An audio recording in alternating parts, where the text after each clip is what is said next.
महेश्वर गुरु साक्षात् परम ब्रह्म तस्मै श्री गुरुवे नमः। ओम ओम ओम ओम।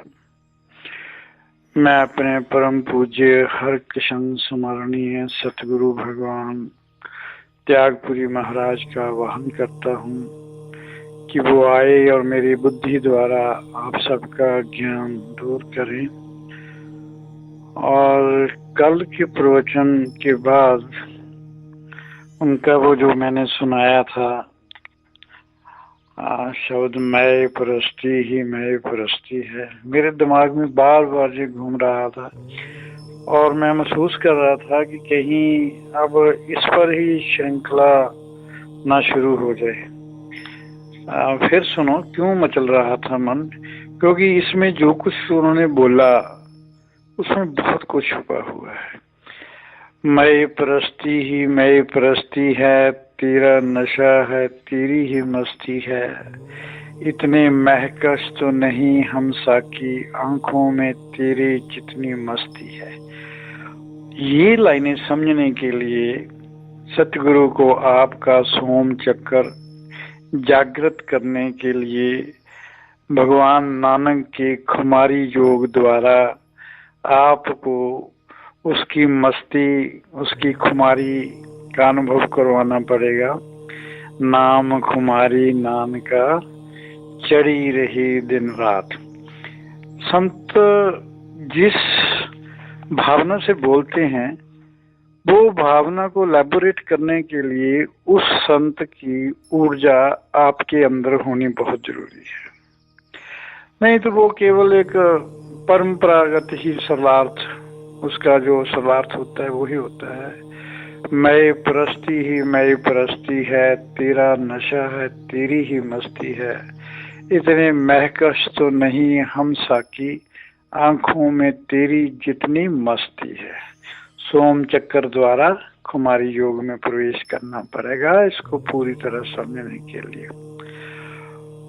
कौन बसता है दिल की बस्ती में, तू ही बसता है, तेरी ही बस्ती है, जबकि बसते हो दिल की बस्ती में, आंख सूरत को क्यों तरसती है। ये शब्द ज्ञान योग से संबंध रखते हैं। मैं कौन हूँ, आज्ञा चक्कर सक्रिय होने से पहले ये आपकी समझ में आने वाला मैं ही हूँ। जबकि बसते हो दिल की बस्ती में, आंख सूरत को क्यों तरसती है। ये है भक्ति योग, हृदय चक्कर या अनाहत चक्कर। इसको सक्रिय करने से पहले ये समझ में नहीं आएगा। रूबरू होते हो तुम तो मिट जाता हूँ मैं, तेरी हस्ती ही मेरी हस्ती है, गौर से देख जरा वो देखने वाले, जो बुलंदी है वही परस्ती है। ये है सांख्य योग सहस्त्रार चक्कर से संबंधित। सो देखो कितनी छोटी सी ये उनके द्वारा बोले हुए शब्द हैं, पर कितना ज्ञान भरा है। सोम चक्कर खुमारी योग, आज्ञा चक्कर ज्ञान योग, हृदय चक्कर भक्ति योग, सांख्य चक्कर शास्त्र योग। कल जब मैंने कहा कि हाथ खड़े करो, अगर किसी को शक है अभी, तो जो भगवान के पहले जैसे बोले थे वो सच्चिदानंद तू नित्य निर्द्वंद तू जीव माना, बन गया देह का तू दीवाना। उस पर जो चल रहा था, जो ज्ञान की वर्षा भगवान के द्वारा आप पर हुई, किसी ने भी हाथ खड़ा नहीं किया। इसका मतलब कि सभी को मेरी बात समझ आ गई। और अगर अब जो नया सेशन चलेगा, मैं आपको कहता हूँ आप भी उस सेशन को अटेंड करिए, क्योंकि वो एबीसी से शुरू करूंगा। और जहां तक आपकी अध्यात्म ग्रोथ हो गई है, आपका वहां तक और जो आपने इतनी मेहनत की है बहुत ही सपोर्ट मिलेगी। क्योंकि अनहद से जुड़ना, अमृत से जुड़ना, दिव्य सुगंध से जुड़ना, दिव्य ऊर्जा से जुड़ना, दिव्य कुमारी से जुड़ना, दिव्य प्रकाश से जुड़ना, ये कोई छोटी बात है नहीं। जब इनमें से आपको 5-7 तो ऐसे हैं जिनको ये सब कुछ अनुभव है, और आप में एक तो ऐसा है जिसको ये सब का अनुभव है। पर मैं सोचता हूँ कि अगर आप फिर ABC से शुरू करके जैसे मैं करूँगा, अगर वैसा हो तो आपको काफी उसका। अब देखो भगवान नानक क्या कहते हैं, छोटा सा है, भगवान नानक को याद करेंगे और भगवान नानक की बात करेंगे। जैसे हमने सतगुरु नामदेव जी की, सतगुरु कबीर जी की बात की। अब देखिए भगवान नानक जी क्या कहते हैं। कहते हैं सर्व निवासी घट घट वासी, लेप नहु अलहियत, नानक कहत सुनो रे लोगो, संत रसन को बहियत। नानक कहते हैं ये लोगों सुनो, वह परमात्मा सब में विराजमान है। हम भी क्या कहते आ रहे हैं आज से पहले कि भगवान अपनी कृति में खुद मौजूद है। जिसको भगवान ने बनाया उसमें भगवान खुद मौजूद है। ये शरीर भगवान का मंदिर है। नानक भगवान भी यही कहते हैं, दुनिया के लोगों सुनो। वो अनाउंसमेंट करते हैं कि लोगों मेरी बात सुन लो, वह परमात्मा सब में विराजमान है, प्रत्येक शरीर में उसी का वास है, वह इस संसार के कण कण में विद्यमान है, उसे माया से तनक लगाव नहीं, वह परमात्मा संतों की जीवा पर बसता है। संत जन सज्जन भक्त लोग जीवा द्वारा उसका स्मरण करते हैं। क्या बात है। अब इतने संतों ने बोला, भगवान बोलते हैं, महाराज स्वामी त्यागपुरी जी बोलते हैं, उनका शिष्य स्वामी प्रज्ञानपुरी बोलते हैं, भक्त कबीर बोलते हैं, और भी बहुत से संतों की वाणी अगर आपको सुनाई हो तो थेम यही निकलेगा, सभी यही कहेंगे। नानक महाराज का कहने का कुछ तरीका बहुत ही सिंपल है, और जो भगवान नानक की वाणी, जब भगवान नानक के रास्ते, नाद और नूर के रास्ते परम सत्ता को उन्होंने पाया, और देखो ना, दिव्य दर्शनों के लिए आपको आंखें तो बंद करनी पड़ेंगी, मगर प्रभु का संगीत ओम सुनने के लिए, अनहद नाद सुनने के लिए आपको कोई क्रिया नहीं करनी पड़ेगी। हमेशा वो अगर सुन गया, जब से आप पैदा हुए तब से तो बज रहा है, सिर्फ है गुरु द्वारा उसका ज्ञान अभी करवाया नहीं गया। इसलिए भगवान नानक कहते हैं परमात्मा के बारे में सुनकर मैं हैरान। जी उनका पूरा शब्द है, मेरे को नहीं आता जी, उसका भावार्थ मैं बोल रहा हूँ। वैसे मेरे को ये खेद है कि मैं इस काबिल क्यों नहीं बन सका कि इन गुरुओं की वाणी को मैं पढ़ सकता ठीक तरीके से। प्रोनाउंसिएशन भी ठीक होनी चाहिए। मुझे मेरे मन में ऐसा थोड़ा का खेद है कि इतने उच्च कोटि के संतों की वाणी का अध्ययन करने के मैं काबिल नहीं हूँ। महाराज नानक भगवान कहते हैं परमात्मा के बारे में सुन सुनकर मैं हैरान हूँ। परमात्मा के बारे में कोई कहता है वह 10वें आकाश में बैठा सब चला रहा है, कोई कहता है मंदिरों, मस्जिदों, गिरजा, कावा घरों में वो बैठा हुआ है, कोई कहता है तीर्थ स्थानों में है। ये सब सुन सुनकर फैसला कैसे करूं कि किस ओर जाऊं, मैं बड़ी दुविधा में हूं। फिर महसूस करते हैं वह ही उसके बारे में बता सकता है जो उससे मिल गया हो, जो परमात्मा से, आत्मा से जिसका साक्षात्कार हो गया हो, वह ही उस बारे सही गाइडेंस दे सकता है। जो प्रभु से मिल गए हैं, नानक उन्हें सुहागन कहते हैं। क्या कहते हैं? सुहागन। और कहते हैं कि उनका सुहाग कभी खंडित नहीं होगा, क्योंकि वो परमात्मा जन्म से पहले, अब और जन्म के बाद भी आपके साथ रहेगा, तो आपका सुहाग कैसे खंडित होगा। फिर जब नानक का मिलाप प्रभु से हो गया तो तब उनकी परिभाषा करते हैं कि वह घट घट में वास करता है, सब में विराजमान है। संत हमेशा उसी का गुणगान करते हैं। भाव संत या जो उनसे मिल गए फिर वह संसारवासी जीवों को सही मार्ग बताते हैं, अंधविश्वास से ऊपर उठाते हैं। भगवान नानक का योग था सहज योग। वह कहते हैं आध्यात्मिक यात्रा शुरू करो कर्मखंड से। ईमानदारी से जो भी कर्म करने से फल मिलता है उसे खुशी खुशी स्वीकार करो। सबसे पहले रहा तथाता में जीना। पूर्ण तथाता में थे भगवान नानक। पिता ने बोला जाओ व्यापार करके आओ, उन्होंने बोला ठीक है, वो व्यापार करने चल गए। पिता ने बोला इसकी शादी कर देते हैं, वो कहते ठीक आपकी मर्जी, शादी कर दो। बोले जो कुछ भी उनको बोला गया वो करते गए। उन्होंने किसी चीज का विरोध नहीं किया और पूरी जिंदगी उन्होंने पूर्ण तथाता में बताई। वो कहते थे कर्मी हो जाओ। मैं कौन होता हूँ करने वाला, परम सत्ता ही करवा रही है। मैं करने वाला कौन, जो सूर्य चंद्र हवा और सबको धारण कर रहा है और सब कुछ वो सृष्टि में कर रहा है, सब कुछ उसी के हाथ में है, तो फिर मेरे को चिंता क्यों। मैं कौन होता हूँ करने वाला। इसके बाद आप इसको ज्ञान खंड भी कह सकते हैं, ऊपर जो मैंने बोला उसको आप धर्म खंड भी कह सकते हैं। कहते हैं सृष्टि के नियमों को,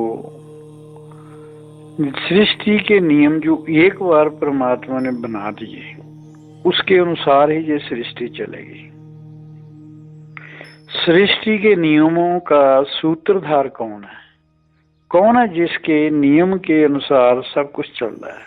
वह ओम, वह अनहद नाद। जब अनहद नाद रस अमृत दिव्य ऊर्जा को जान गए तो समझो आप ज्ञान खंड में प्रवेश कर गए। इसके बाद आप कह सकते हैं लज्जा खंड। मिट्टी को छूते हो सोना हो जाता है, उसकी कृपा है। बिना मांगे सब मिलने लगता है, ये सब उसी की कृपा से है। प्रेम का अनुभव करना है, कर लेते हैं, हमने कुछ नहीं किया, मैंने इतना किया, पर कृपा आपकी है। आपकी कृपा के बिना एक सांस भी मैं नहीं ले सकता। जितना दिया मैं उसके काबिल नहीं था, और आपका हमेशा उल्ट होता है। भगवान जितना मर्जी आपको देता जाए आप कभी संतुष्ट नहीं होंगे। और बाबा नानक क्या महसूस करते हैं भी जो कुछ है परमात्मा, जो कुछ तूने मुझको दिया मैं तो उसके काबिल ही नहीं था, और आपने तो इतना दे दिया, इतना दे दिया कि उसकी मेरे को जरूरत ही नहीं थी। जितना दिया मैं उसके काबिल नहीं था, मैं तो कुछ भी पाने के काबिल नहीं था। मेरे को तो लज्जा आ रही है कि आपने इतना दिया। जहां तक पहुंचकर, जहां तक जब आपका अध्यात्मक स्तर पहुंच जाएगा तब कहीं भी आप हो, या संत ही क्यों न बन गए हों, तो फिसलने की संभावना से बच कर रहना। ये फिसलना मैं बार बार कहता हूँ क्योंकि बहुत से संत मैंने अपनी जिंदगी में देखे हैं जो बहुत उच्च कोटि के साधक थे और फिसल कर आकाश से धरती पर फिर आ गए। तरस आता है उन पर। फिसल सकते हो, इसकी होश रखो, इसके लिए जागरूकता रखो। जागरूकता रखनी इसलिए बहुत जरूरी है कि समाज आपको बहुत इज्जत देगा, आपकी शोभा यात्रा निकालनी शुरू करेगा, आपकी पूजा करनी शुरू कर जाएगा, आपके माथे पर तिलक लगाएंगे, चरणों में स्पर्श करेंगे, पैसे आपके आगे चढ़ाएंगे, मान्यता, पूजा और ये सब कहीं आपके अंदर अहंकार खड़ा ना कर दे। अक्सर ऐसे ही होता है, जो गिरा हुआ अहंकार पर विजय प्राप्त जब कर ली होती है तो फिर अहंकार फिर अपने अंगड़ाई लेकर अपने जाल में फंसा लेता है और पूर्ण तृप्ति की आखिरी पौड़ी से फिसल जाते हैं। ये पूरी तरह आप ध्यान रखना, क्योंकि अब का जो कैंप शुरू होगा इसमें आपको बहुत कुछ मिलने वाला है। कृपा खंड, सचखंड जो है उस प्यारे का है, प्रीतम का है। वो जो कर रहा है अच्छा है या बुरा है वो जाने, मेरा कोई योगदान नहीं है, केवल उसी की कृपा है। तुम भी पूरी तरह उसकी कृपा को महसूस करो, उसकी कृपा पर निर्भर हो जाओ, हर पल उसकी कृपा को महसूस करते रहो। जिस दिन उसकी कृपा को पूरी तरह महसूस करना शुरू कर दोगे उसी दिन से संत बन जाओगे। पक्की बात है, भगवे कपड़े डाले या नहीं डाले, पैंट कमीज नेकटाई लाए हुए भी आप संत बन जाओगे। वह अपने से मिला लेते हैं। फिर गुरु और शिष्य, जब ऐसी स्टेज आती है आत्म साक्षात होने के बाद, फिर इस संसार से कोई रहता नहीं है, अटैचमेंट कुछ नहीं रहती, बंधन कुछ नहीं रहता, व्यक्ति विशेष से अटैचमेंट नहीं, स्थान विशेष से अटैचमेंट नहीं। बड़ी अजीब सी जिंदगी हो जाती है, जैसे परम तृप्ति, जहाँ हो वहाँ ही बहुत सुखी हो, कोई डिमांड नहीं। बहुत मजे की वो स्टेज है, जीने का मजा आता है। गुरु और शिष्य भी बराबर हो जाते हैं, कोई दास नहीं, कोई मालिक नहीं।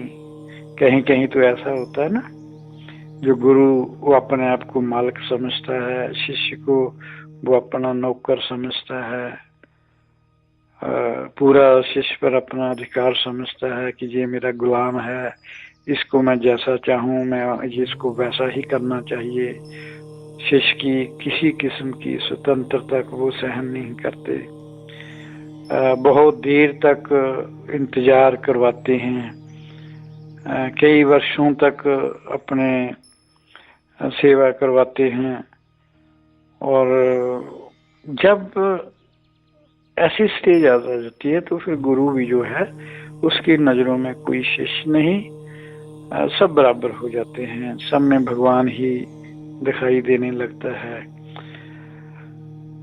इसके बाद गुरु अनहद नाव से जब जोड़ता है, ऐसे गुरु को ढूंढो जो आपको जल्द से जल्द कम से कम ओम के साथ तो जोड़ दे, अनहद से तो जोड़ दे, ओंकार से तो जोड़ दे, ताकि आपकी यात्रा शुरू तो हो जाए ना।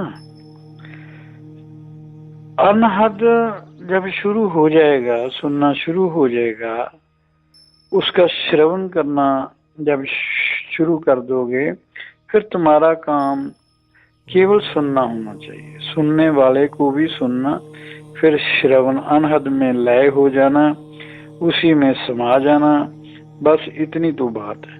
फिर धीरे धीरे नाद से नूर तक पहुंच जाओगे, दिव्य ऊर्जा के द्वारा अमृत पीना सीख जाओगे, जीते जी मरने की कला सीख जाओगे। वे फिर खुद अनहद योग में प्रवेश करके केवल थोड़ा सा साहस सहारा ही उस समय गुरु देता है। जब आप अनहद में पूरी तरह मतलब कि आप काम करते हुए भी उसको सुन रहे हैं, ट्रेन में यात्रा करते हुए भी उसको सुन रहे हैं, जब आप बहुत शोर शराबे की जगह में हो वहां भी आप सुन रहे हैं। वो शाश्वत मतलब 24 घंटे किसी भी स्थान पर आप चल जाएं, चाहे सुनसान जगह जंगल में चल जाएं, चाहे शहर के भीड़ भड़के में चल जाएं, वो आप सुनते ही रहेंगे। एक चेतना का स्तर, एक चेतना अनहद नाद को सुनती रहेगी, दूसरी चेतना संसारिक कार्य करवाती रहेगी। इसके बाद गुरु के बारे में तो ये भी उसका सहारा गुरु का सहयोग तो हर पल आपको चाहिए। ये जरूरी नहीं है कि गुरु जो शारीरिक रूप से आपके पास हो। आपकी जो अटैचमेंट है ना गुरु के साथ, वो भावनात्मक होनी चाहिए। भावनात्मक का मतलब है कि गुरु से किसी किस्म की भी आपकी उपेक्षा, किसी किस्म की भी गुरु से डिमांड, या किसी किस्म की सोच कि गुरु मेरी अध्यात्म ग्रोथ नहीं कर रहे, मुझे अध्यात्म ग्रोथ आगे बढ़ाने के लिए सहयोग नहीं कर रहे, बस कुछ डिमांड नहीं होनी चाहिए गुरु से। गुरु सब कुछ जानते हैं। जब आपकी उनसे भावनात्मक अटैचमेंट होगी तो गुरु कहीं भी होगा, उनकी वाइब्रेशंस हमेशा आपके साथ रहेंगी। उसका सहयोग, उसकी ऊर्जा, जैसे आपने देखा, मैं जब भी महसूस करता हूँ, जब भी मैं कुछ भी बोलना शुरू करने की मेरा मन होता है, तो मैं अपने सतगुरु भगवान त्यागपुरी जी का आवाहन करता हूँ कि भगवान आइए मेरे अंदर। मैं तो बुद्धिहीन हूँ, मैं तो कुछ बोल नहीं सकता, मेरे को तो कुछ आता ही नहीं बोलने, मेरे पास तो शब्द ही नहीं है, कैसे बोलूँगा। अब मेरे अंदर विराजमान होकर मेरी बुद्धि द्वारा आप सब पर ज्ञान की वर्षा करें। तो ऐसा होता है। मैंने तो, मेरा ख्याल है जब मेरी उम्र 15-16 साल की होगी, मैं तो तब से ही ऐसा महसूस कर रहा हूँ। जब मैं महसूस कर रहा हूँ तो आप क्यों नहीं महसूस कर रहे? और जब पक्की बात है, स्पष्ट बात मैं आपको बताता हूँ, कभी भी मेरे मन से गुरु से कुछ भी कामना नहीं हुई कि गुरु मेरे को ये दे। बस जब भी मैं आंखें बंद करता हूँ, आपको याद होगा एक दफा मैंने प्रवचन करते हुए बोला था, जब आप आंखें बंद करते हैं और साधना शुरू करते हैं, उसी टाइम आपके मन में भगवान, सतगुरु भगवान का चेहरा आ जाना चाहिए। जब भी आप आराधना शुरू करते हैं, अगर भगवान का, अपने सतगुरु का चेहरा सामने आ जाता है, जब आप चाहो आंखें बंद करो, गुरु का चेहरा सामने, तो आपकी अध्यात्मिक ग्रोथ को कोई रोक नहीं सकता। या यूं कह लो, आपकी अध्यात्मिक ग्रोथ पर किसी किस्म की रुकावट नहीं आ सकती। ग्रोथ होती जाएगी, ग्रोथ होती जाएगी, जब तक आप पूर्ण समुद्र नहीं बन जाएंगे। पहले एक बूंद थी, फिर उसके एक नदी बनोगे, नदी से दरिया बनोगे, दरिया से फिर समुद्र में चले जाओगे। आपकी ग्रोथ, आपका विकास रुक ही नहीं सकता। सो बात कर रहे थे भगवान नानक की। भगवान नानक का रास्ता नाद और नूर, और उसके बाद जब नार और नूर शाश्वत हो जाएगा, फिर असली प्रेम, असली प्रीत समझ में आ जाएगी। फिर महसूस करोगे हर बिन रह ना सके मन मेरा। फिर हर भगवान नहीं होगा, पहले साकार रूप में गुरु का चेहरा ही आपके सामने आएगा। गुरु ही परम ब्रह्म, गुरु ही साकार रूप में इस धरती पर आप महसूस करने लग जाएंगे। फिर भगवान तो मेरे सामने है, मैं कहाँ ढूंढ रहा हूँ, ये गुरु ही तो मेरा भगवान है। फिर प्रभु की याद में आंसुओं को रोक नहीं सकोगे, सच्ची बात है। फिर रोने का मजा आएगा, उसकी याद में आंसू बहाने का अपना ही मजा है। फिर उसके ऊपर नए नए दरवाजे खुलने शुरू हो जाएंगे, नए नए रास्ते, जो नए नए अंजाम आपको दिखाई देने लगेंगे। और देखो, भगवान नानक के अनुसार जो कर्म खंड से सचखंड की यात्रा पूरी कर ले, उसी को लय योग में प्रवेश करवाना चाहिए। कबीर ने भी ऐसा ही कहा कि ओम के साथ ऐसे नहीं को आए तो शक्ति पर गुरु करके आपको ओम के साथ जोड़ दे। बाबा नानक भी ऐसा ही कहता है, कबीर जी भी ऐसा ही कहते हैं कि बिना पात्रता के ऐसा गुरु को नहीं करना चाहिए। कर्मखंड तथाता होकर कर्म करना, कर्मी बनकर कर्म करना, तथाता का मतलब पूरी तरह समर्पण, पूरा समर्पण। फल को उपहार या तोहफा समझकर स्वीकार करो, और वह जो करता है वही मेरे लिए अच्छा है। करता हम फल देने वाला वो, हम करता। हम तो क्रिया जो काम करते हैं करने की ताकत भी वो देता है। सिर्फ बुद्धि के द्वारा हम फैसला करते हैं ये करें चाहे ना करें, भगवान का भजन करें या झूठ बोलें या सत्य बोलें या किसी को अपना काम करवाने के लिए रिश्वत दें या ना दें। मैं रिश्वत नहीं दूंगा, जितना इसने खराब करना है कर ले, मैं अपना आचरण नीचे नहीं करूंगा।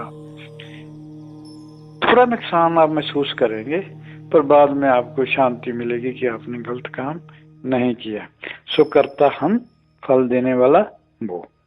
धर्मखंड में सब उसके नियम से चल रहा है, ऐसी सोच हो जाती है, विकास होता है ना। जहां पर कर्मखंड में जो देता है उसका धन्यवाद हमें स्वीकार है।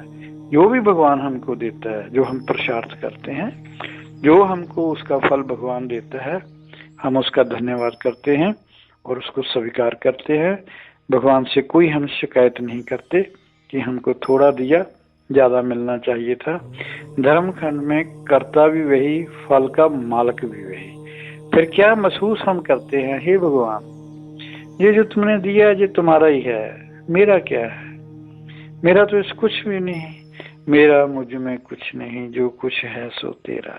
जो दिया है आपने मेरे को वो भी तेरा ही है, मेरा तो कुछ नहीं। कर्म भी उसका, फल भी उसका, कर्म भी उसका। अगर उसकी ताकत ना हो शरीर में तो कर्म कैसे करोगे। सो जो उसने दिया उसके फल को अहुभाव के साथ स्वीकार करो। हमेशा उसकी रजा में ही राजी रहना चाहिए। जहाँ भगवान की, ओंकार की, ओम की, अमीन की शब्द को गुरु जानकारी दे देता है। जब ऐसा भाव आपके अंदर आ जाए, आपका मानसिक स्तर ऐसा बन जाए कि आप कभी भी किसी का बुरा करना तो एक तरफ, कभी सोचेंगे भी नहीं। जैसे मैंने अपने पहले प्रवचनों में कहा, जब दिव्य शक्तियां आती हैं अंदर तो जो साधना से भगवान की ओर से आपको प्रसाद में मिलता रहता है, उससे संसारियों का भला भी हो सकता है और थोड़ा बहुत उसका नुकसान भी होने की ताकत भगवान दे देता है। पर वो संत नहीं जो ऐसा सोचते हैं, ना वो भला करने की सोचते हैं ना वो बुरा करने की सोचते हैं। सो कंक्लूजन बाबे नानक की याद करके, बाबे नानक के प्रति बोल करके, बहुत बोलूंगा बाबे नानक के प्रति। भगवान के शब्द को कंप्लीट करने के लिए मेरा ख्याल शायद बाबा नानक जी आए हैं और उनका जो दृष्टिकोण है इतना सिंपल है, इतना जैसे लज्जाखंड में जहाँ सुमरन शुरू होता है महसूस होने लग जाता है, मेरा पालन पोषण वह भगवान कर रहा है, मेरा ख्याल वो भगवान रख रहा है, वह मेरे ख्याल रखने के साथ साथ मेरे से प्यार भी करता है, वह मेरा ज्यादा ख्याल रखता है, अहंकार नहीं आने देता। ऐसा अहंकार भी नहीं आता कि प्रभु मेरा ज्यादा ख्याल रखता है, दूसरों का कम रखता है, ऐसी बात नहीं। अहंकार तो बीज रूप में होता ही नहीं संतों में। जिसमें थोड़ा भी अहंकार है वो संत है ही नहीं मेरे हिसाब से। तो अब मैंने भी पाठ किया तीर्थ यात्राएं की और ये लगे जितना फल मिला वह कर्म से ज्यादा मिला, मेरी करनी कम उसकी मेहरबानी ज्यादा। कभी कभी उसकी कृपा महसूस होने लगती है, फिर हरदम उसकी कृपा महसूस होने लगती है। अपने जप तप का कोई अहंकार नहीं, अपनी तीर्थ यात्राओं का कोई अहंकार नहीं, किसी भी किस्म का अहंकार मन में लज्जा खंड में तो नहीं आता। फिर उसकी कृपा खंड इसको बोल देते हैं, मतलब प्रेम समाधि, सभी से प्रेम, कृपा की लगातार महसूस करते रहते हैं। प्रभु की कृपा हमेशा बरस रही है, उसकी कृपा से सब हो रहा है। अचेतन में भी ये महसूस होने लगता है। जब सोते हो तो सपने भी ऐसे ही आते हैं कि प्रभु मेरे पर बहुत प्रसन्न है, मेरे को वर दे रहा है, मेरे को संतान सुख दे रहा है, मेरे को धन सुख दे रहा है, ये सब उसकी कृपा से ही महसूस होता है। नानक नाम जहाज है। जहाज को पहले पटड़ी चाहिए खड़े होने के लिए, उड़ने के लिए, फिर आपको जहाज तक जाने के लिए रास्ता चाहिए। जैसे जहाज दिल्ली से उड़ेगा तो आपको यात्रा पहले ट्रेन से करनी पड़ेगी, उसके अंदर जाकर फिर कुछ पैदल जाना पड़ेगा अपना सामान लेकर। और असली खेल शुरू होता है लहजों की यात्रा, हवाई जहाज की यात्रा। पैदल हवाई जहाज तक जाना कर्मकांड। पानी के जहाज से भी जा सकते हो, दूसरे जहाज से भी जा सकते हो। जैसे आपने दिल्ली जाना है, साइकिल से जा सकते हो, फिर स्कूटर से जा सकते हो, फिर बस से जा सकते हो, सुपर फास्ट ट्रेन से जा सकते हो, बाई एयर भी जा सकते हो। ये सब डिपेंड करता है आपकी पात्रता पर। जैसे मैंने बोला कि जो पानी है वो 100 डिग्री पर ही उबलेगा। जिसकी तैयारी 99 डिग्री पहले हो चुकी है उसको सीधा हवाई जहाज में संत बिठा देते हैं। तो जिसने अभी एबीसी सीखनी है उसको तो पहले साइकिल चलाना सिखाना पड़ेगा, फिर उसको स्कूटर देंगे। ऐसा ही होगा ना। ओम ओम।